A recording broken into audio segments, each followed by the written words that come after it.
to catch up with the Clinton Public Library for the final time in 2025. And what a surprise. We've got Susie Mesecher in studio. How you doing, Susie? I'm great. How are you? Not too bad. Boy, how long you been with Clinton now? July 2019 is when I started. So Oh my I'm goodness. working on year 7. Right. So I completed 6 years. So I'm working on completing 7 years. And again, quickly, how'd you end up in Clinton?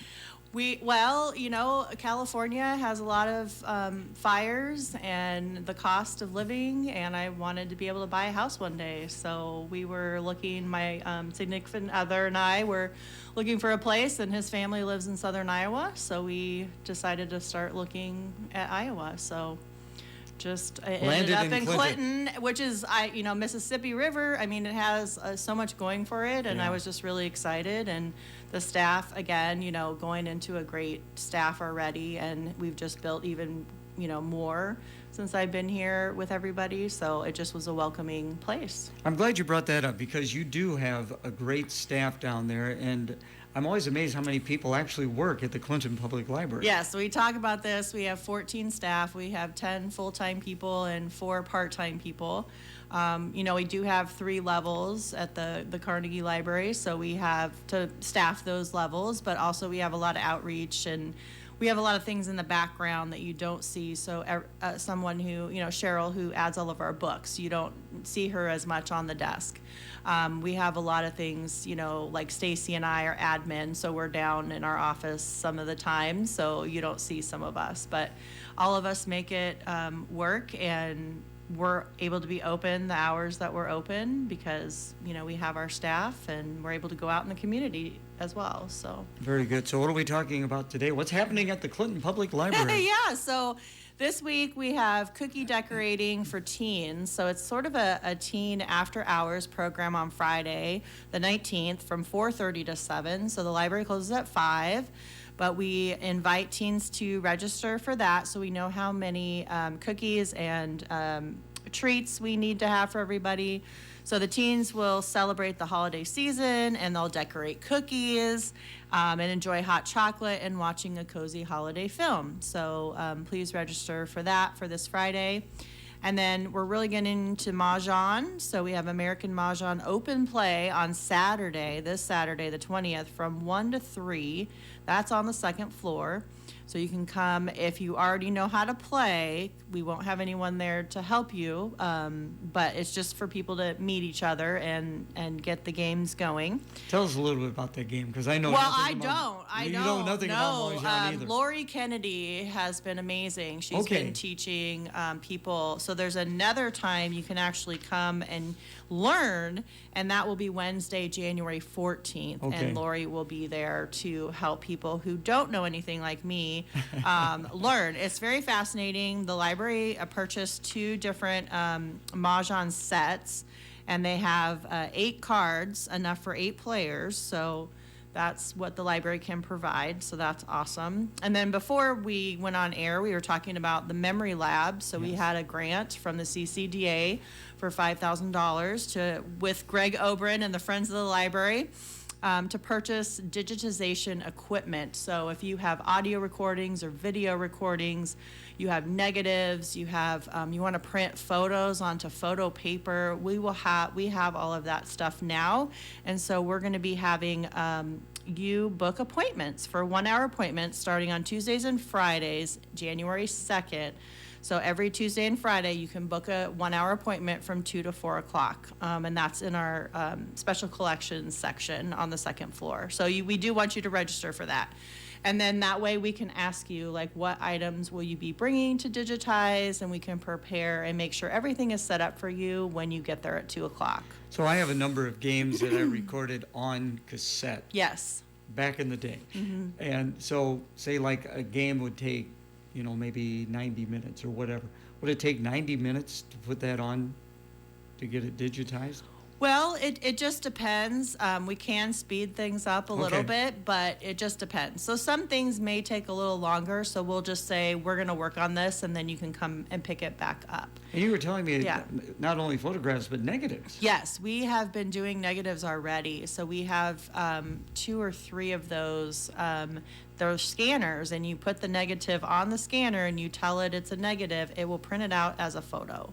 It's really fantastic. We have a lot of people like myself who have those old slides from movies or home pictures, and you never develop the film, and you don't know what's on it, and you just bring it in, and we can help you get that made into an actual photograph, and then digitized too, so you can take it on a flash drive if And you it was want. interesting how this came about. You guys actually kind of took a field trip down to Eldridge. We did. We took a field trip, and we were at a meeting for grants at Grow Clinton, and it was John Rowland and Greg Oberon and myself.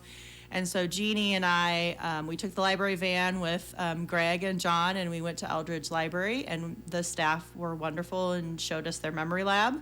And so Greg wrote the grant with the friends and us, and we were really thankful for CCDA to get us the funding to get that started. So it actually got us a lot of material and carts to put everything on, so we can put them on the carts and put them away and then get them back out again and set them up. And one of the things we have is a book scanner that is really fantastic. I mean, if anything, you just have to come see this. So if you want to book an appointment, you can scan, like I want to scan my mom's high school yearbooks. And they have nice sayings, people wrote wonderful things. And my mom graduated in 52. So I am lugging these things around, but it would be really nice to digitize them and share them with the rest of my family. And with the book scanner, I'm going to be able to do that really easily. And I could see too, like maybe old recipes or things along of those lines that your mother or grandmother put together. Yeah, I've been trying to do my grandmother's recipe book for years, and I'll be able to do it much easily because I can lay them out and then hit next page, and it will do it in succession, which is really, really cool. And then I could have the book actually printed when I save it onto a flash drive. Oh, that is great. So now, are you going to have somebody who is primarily going to be in charge of the memory lab, or do you all have to get broken in on this?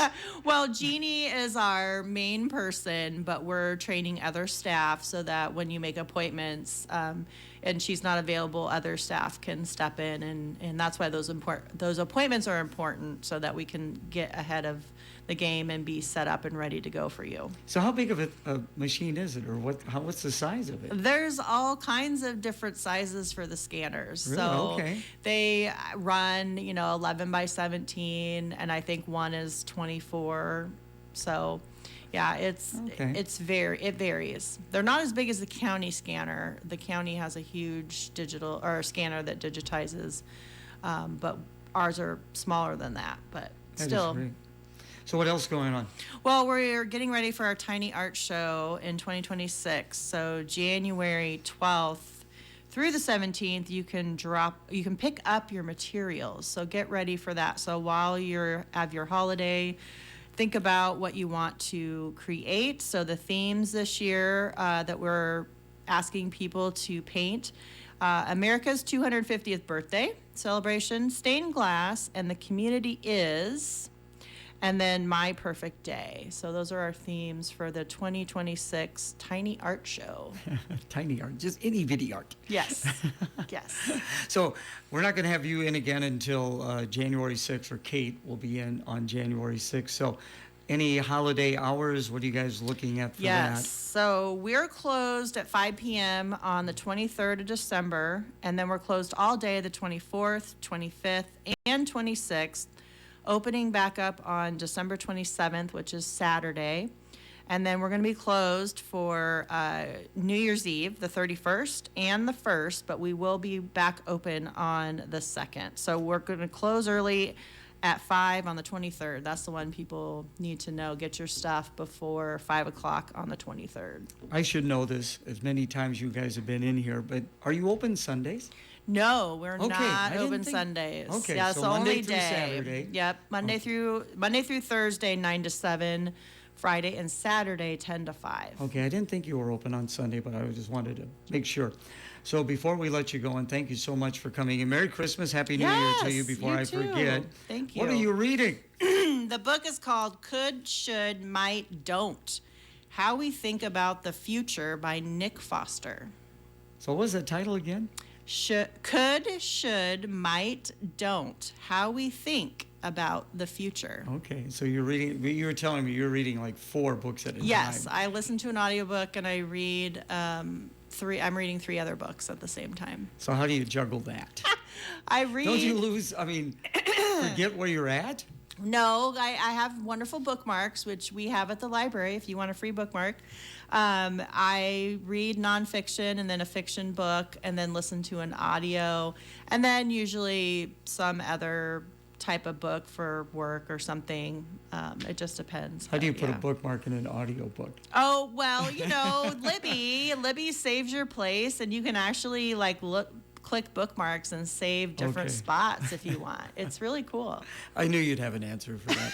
Well, thank you so much, and again, Merry Christmas. Merry Christmas. Let's check the weather now, brought to you by Awesome Car Wash. Watch out for patchy areas of